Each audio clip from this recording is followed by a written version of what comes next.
Welcome to the Insights and Innovators podcast from Market Research Institute International, where top research professionals share practical insights and innovation strategies to help researchers deliver more business impact and earn their strategic seat at the table.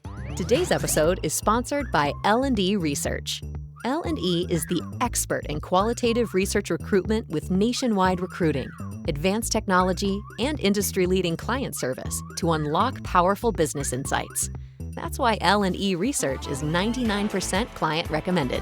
Now here's your host for today's episode. Hi everyone. Thanks for joining today's episode of Insights and Innovators. I'm your host for today, Stan Sarunathan. Today's topic is all about energizing the insights function. In other words, making sure that the insights function finds its mojo and is seen as critical for business decision that makes C-suite level decision making easier.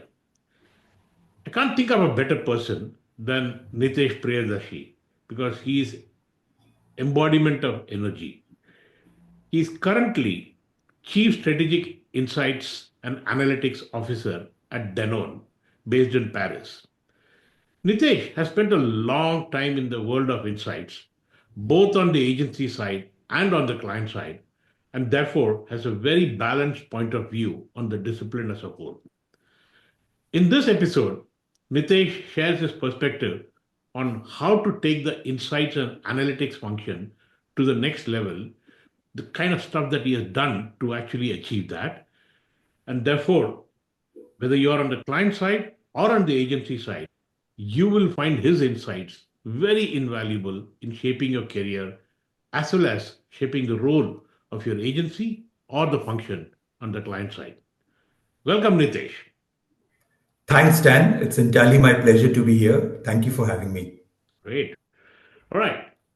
Now, I would like to ask you a few questions about you. Why don't you give us a little bit of intro to your own career and your role today and your journey so far? Yeah. So, Stan, first of all, my journey into insights have been more an accident to begin with than a planned one. Mhm. But I would say, 25 plus years, I would say it was a happy accident. So, nothing to complain about and only feeling nice about it. So I was born into a family of medical practitioners. So I just assumed at some point in time that I would become a doctor. But, probably, I mean, the God had something else written for me. So I never got through the medical entrance exam. I therefore took a subject in Delhi University, which was anthropology. At those days, when there was no Google, it said a line about anthropology, study of human beings. So I thought, oh, that's the closest I could become a doctor by studying human beings, both the physical anthropology as well as social and cultural anthropology. Mhm. And that changed my life. I must say that changed my life because I so much enjoyed studying anthropology that I almost wanted to become an anthropologist as a profession and do a doctorate in it and become a teacher. To some extent, I have become that, but not necessarily in that bracket of a professor or a teacher, because anthropology made me think. Took me an area of marketing, which was all about understanding consumer behavior. It was the same period in mid 90s when the world was moving from you produce something and sell versus it was getting so competitive in the open economy. It was important to understand what consumer needs so that you make something which can solve a real consumer pain point, and therefore consumer behavior was becoming huge. And that's when I got an idea to do an MBA in marketing and finance. And after that, from my campus, I ended up being in a research company. And then I started, in fact, as a qualitative researcher because people felt that with my, anthropology background and marketing background, I would do good as a qualitative researcher, which was, again, fun because as a rare commodity of a male moderator in an Indian context, I was traveling to the length and breadth of the country doing moderation for all categories, which was, stereotyped male categories. And then that I really loved. I loved both the part of my job of getting to meet different kind of people, talking to them, And as you can figure out soon, that it comes very naturally to me to just talk to people and kind of have a good conversation. And that led to one thing led to the other, and after working, I started with a small company called Indica Research, then moved to Kantar, then Nielsen, then I joined Unilever in 2006. And after that, I was for 18 years in Unilever. But even in those 18 years, there was something in me that kept packing my bag and moving from one country and one culture to the other. I started in India, then I moved all the way to Sao Paulo, Brazil. I was there for 3 years. Then I came to Singapore, looking after Southeast Asia, Australasia cluster. Then I moved to London, looking after a global role again for a very short while in Rotterdam.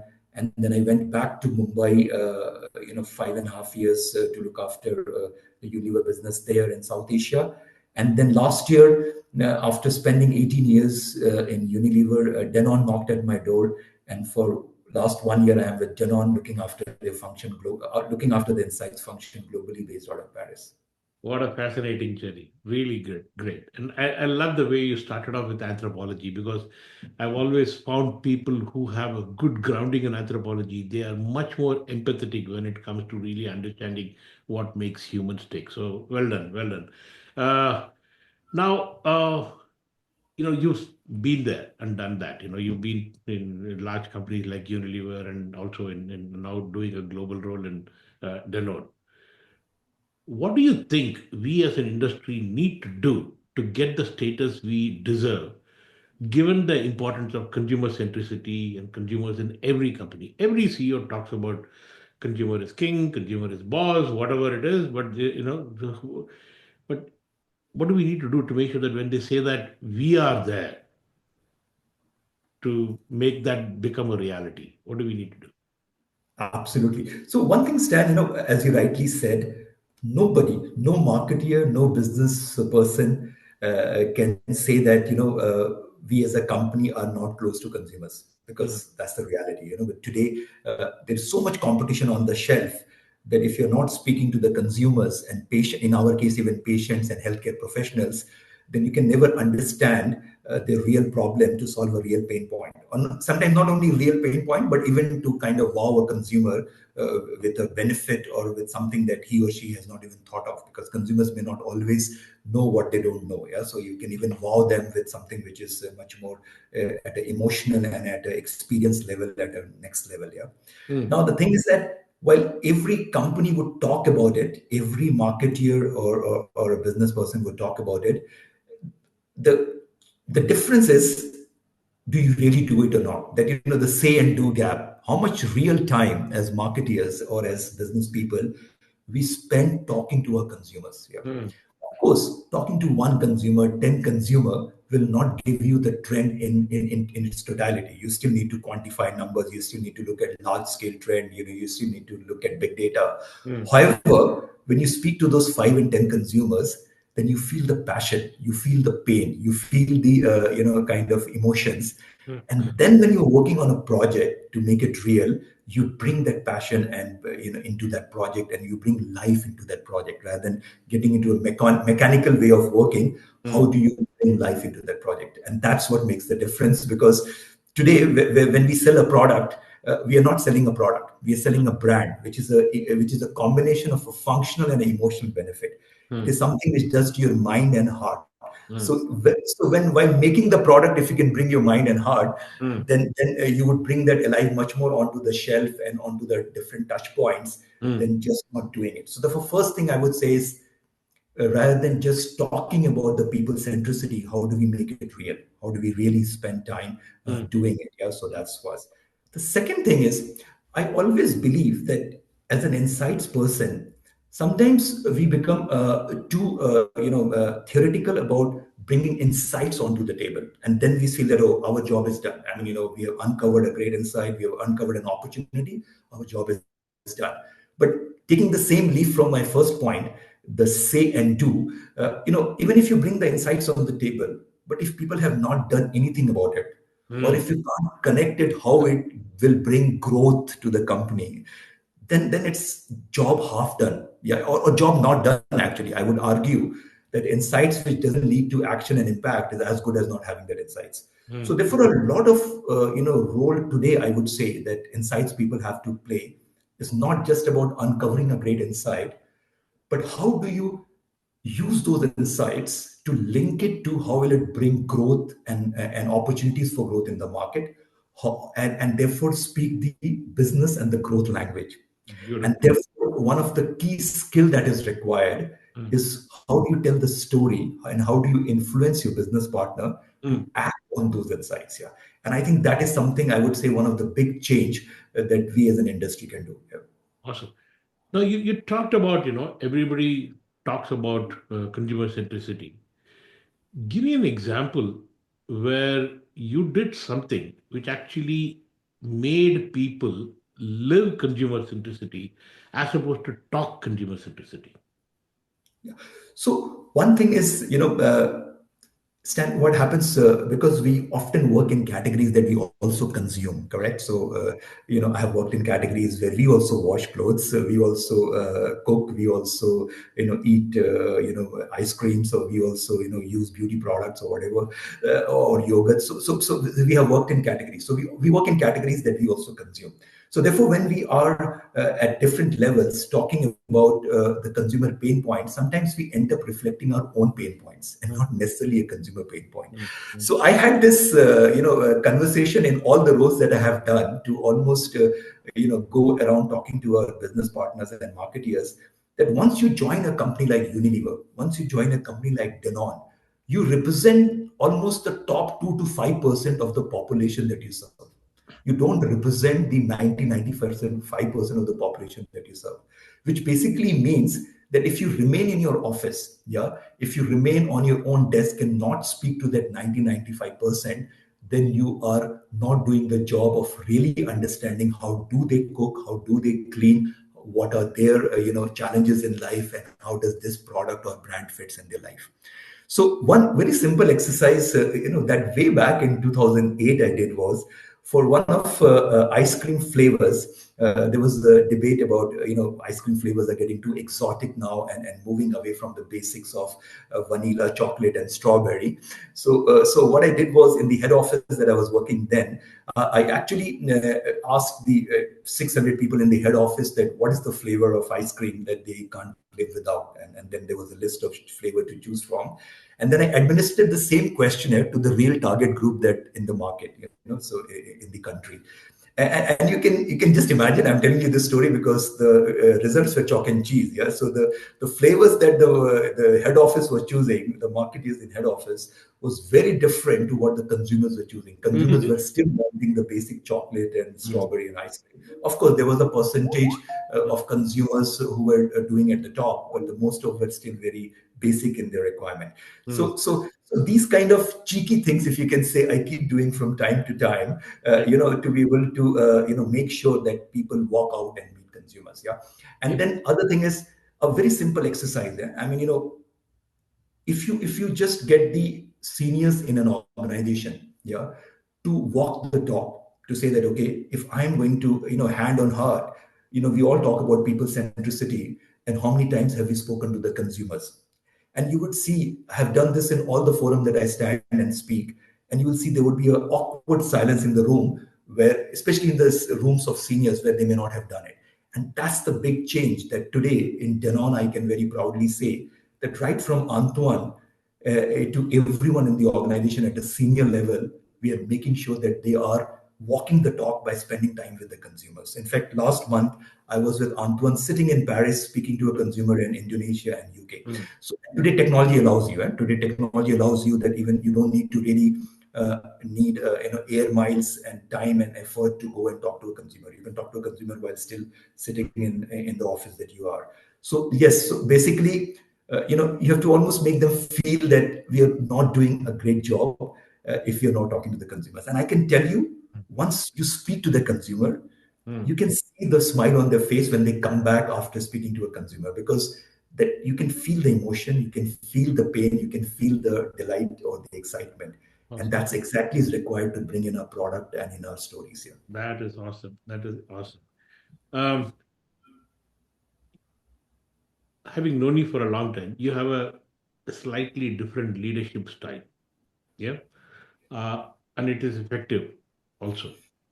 Now, can you share with the audience what defines Nitesh's leadership style, and what did you learn from that, and how have you, adapted over the years that has made you successful? So Stan, if I think aloud, I would say two things. Yeah. So first is actually three things here. So let me start with the first thing which you initially mentioned here. There is a word in English which is very powerful called empathy. Yeah.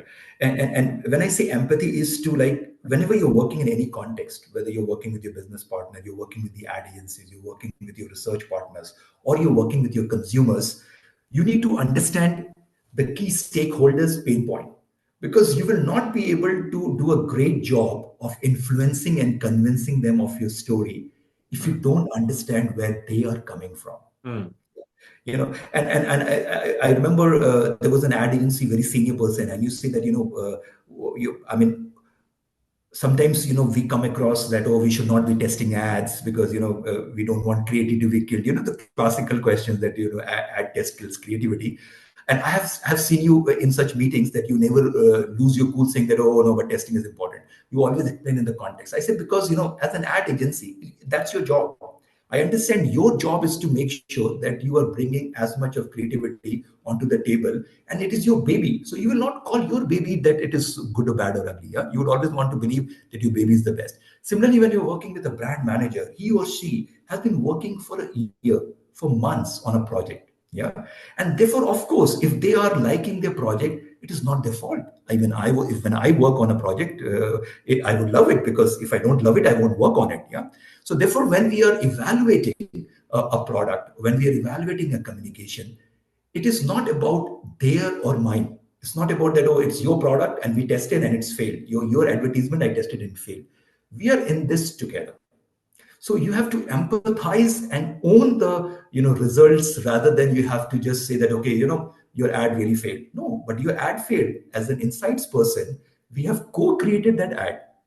I gave you the insights what should work in this ad or not. Right. So it is our ad which has failed. It is not your ad which has failed. Yep. So therefore, if you have to be empathetic and humble enough to be able to own the entire context, and then the partnership is much more stronger to work together to make it better. Good. The second thing is, which is to some extent related to first one, is, my boss recently tells me that we often, as insights people, bring on the table the fish on the table, because we talk about the challenges, we talk about what's not going well, where is an opportunity, competition doing well. So we often put the fish on the table, but therefore we are often the part of the problem highlighting. But are we also the part of the problem solution? Are we part of the solution, or just only highlighting the problem? Mm. So therefore, now when you say that something is not working or something is broken in this organization, don't stop there. The next step is also tell how we can work together to either appropriate this opportunity or solve this problem. So Right. therefore, it is question about telling the what, and also telling the why it is happening, and then telling how we can solve it. Mm. Once you tell the entire story together, then again it goes back to the first point, that you're taking co-ownership of the problem, rather than being, okay, I'm a schoolmaster, I have come here to show you a report card, none of you have done well, all of you are losing share, and there is. So how do you become a schoolmaster, but at the same time a consultant and a partner, that I'm in it together to solve the problem? Yeah. So these are the two, I would say, very important critical aspects. And third, that if you have to influence impact, if you have to influence people to take actions, Mhm. then you have to speak their language. You have to speak the business language. You have to speak the language that this will help them get growth. Never ever I have spoken to a business partner and have asked them, do you don't want growth? Nobody says don't want. Everyone wants growth.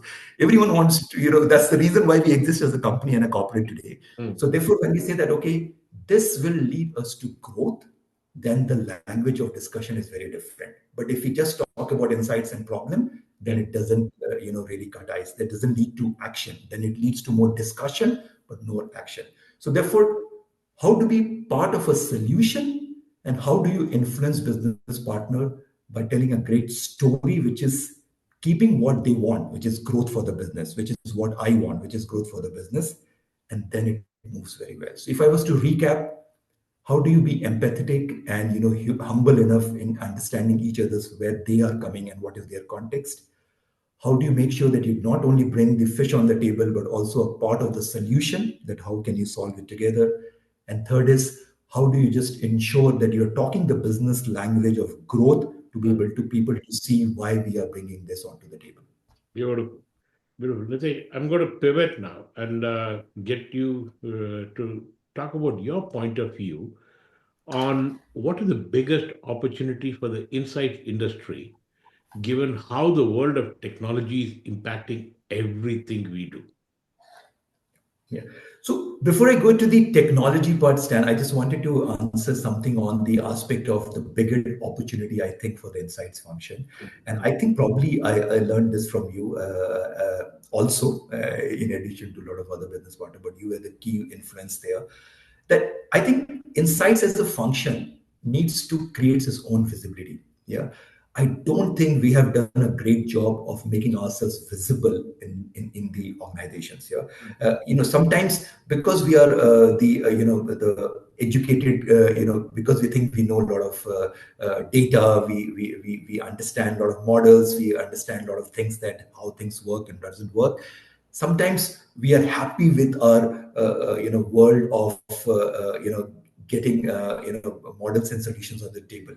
But I think we have to be unapologetic about our role that we play in making the organizations grow. Yeah, and that's where we need to create our own visibility. It's almost like a brands and products. Not many a times brands and products in a blind test are superior, but then as a full mix, as a total mix, as a branded mix, we do create a differentiation in consumers' mind that, oh, one is superior versus the other.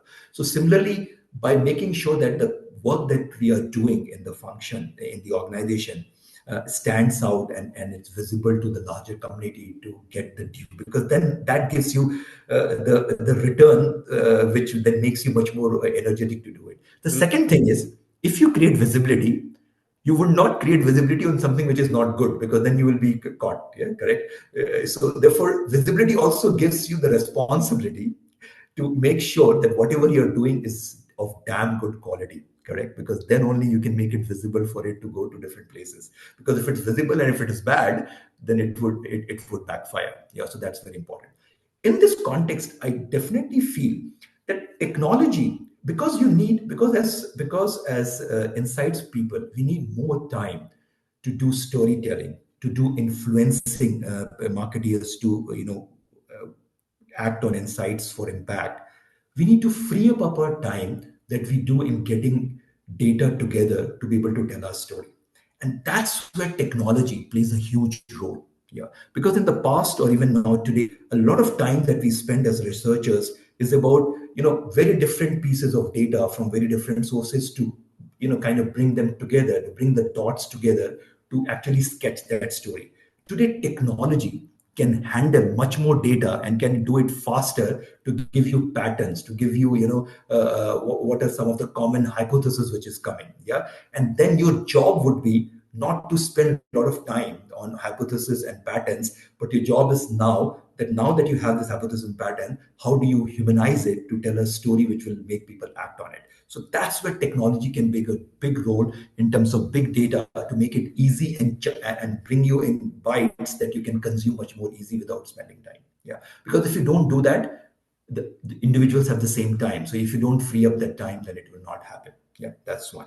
The second thing is, today things are moving at a rocket speed. Yeah, if things are moving very fast, you cannot keep yourself absolutely up to date with everything which is happening in your country and around the world. And things move. Yeah, a trend originates in one market, it travels to some other market. So therefore you need to make sure that as a custodian of insights and trends in your organization to drive growth, you have your eyes and ear open out to the outside world to understand those trends and insights faster than competition and get it into action faster than competition. Again, if you will do it manually, it will never be possible. So that's when again technology comes into play, through social, through search, through reviews and ratings, through a lot of foresights that can help you to get that data by reading into hundreds of such pieces of work which is happening around the world, to now get you summary of what are the things that you need to watch for your category and your brand. Yeah. So there again, technology can play a huge role to bring the outside in much more efficient and effective way than otherwise you're likelihood of missing it. Awesome. Any threats that we should be aware of for the industry as a whole and for our, on the client side, any threats? I would not say a threat. I would say the job of the researchers would keep getting redefined. Yeah. So and that's where from being an insights person, you would become more and more of a business person, where you are almost working as a consultant to find solutions to a problem. Yeah. And I think the word that often gets used in insights today, and I think is very important, is humanizing insights. So it's not about a transactional relationship of understanding consumer for a brand or a product, but understanding human beings as people, so that you can find where in their life the product or the brand fits naturally. Yeah. So therefore, a role of a researcher, role of an analytics people will get much more defined with the help of technology, with the help of AI, to spend more time in doing the job of driving actions and impact rather than doing data crunching here. All right, got it. Thanks, Nitesh. Thanks. Nitesh, thanks a lot for this really, really stimulating discussion. I think there's a lot of good pearls of wisdom that people will take away. And I'm also very confident that these are things that they can implement and practice. And that will go a long way in making role of insights professionals a lot more impactful in businesses. Thank you so much for the time spent. I really appreciate that. Thank you so much. Oh, entirely my pleasure, Stan. Always good to talk to you. And thank you for having me. Thank you very much. Thanks for joining the Insights and Innovators podcast from Market Research Institute International. Click subscribe to never miss an episode and visit us at mrii.org for more market research insights.